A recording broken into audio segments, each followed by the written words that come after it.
Think about it once. Almost 15 years ago, a small bird who cannot even fly decided that he would either do the impossible or die trying to do the impossible. If you do not know this story, let me tell you. In Vera Herzog's documentary, there is a scene where a penguin is walking with his group toward the ocean to find food. But suddenly, he stops, turns around, and starts walking in the opposite direction toward the mountains. The path he chose has no food for 70 kilometers and no shelter. It is absolutely certain that this penguin will die on that road. But still, he walks. And the narrator himself says that even if you pick up this penguin and place him back with his group, he will turn around again and walk toward the mountains. Now, this video kept appearing in my feed for days and music kept skipping it. But recently it came back and this time I stopped. Music, I watched the entire documentary and then I realized why this penguin was destined to go viral. Because hidden inside this 2-minute scene are 4 lessons that ancient Japanese masters spent their entire lives teaching. 4 truths that the samurai wrote about centuries ago. And music, I do not know if you've seen this video, but I'm certain you have not noticed these 4 things. So let me share them with you because wisdom like this is rarely found.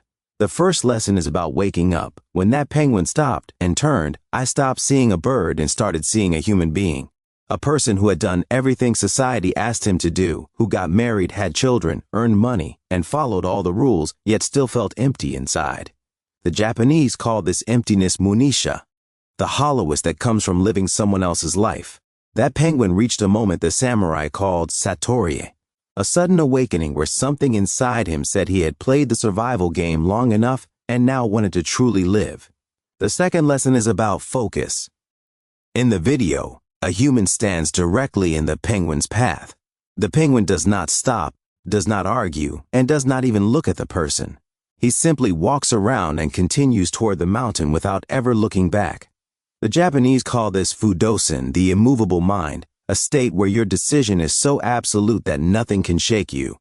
The narrator says that even if you drag this penguin back to his group, he will turn around and walk toward the mountain again. This is the level of clarity the samurai trained music their entire lives to achieve.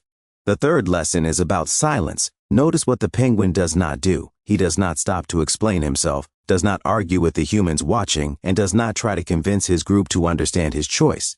He simply walks. The Japanese call this motu, which means to kill with silence. Here is the truth most people miss. If you are still explaining yourself, you're still seeking permission, and that means the decision is not yet complete inside you. That penguin gives no one the chance to change his mind, and his silence speaks louder than any words ever could. The fourth lesson is music about death.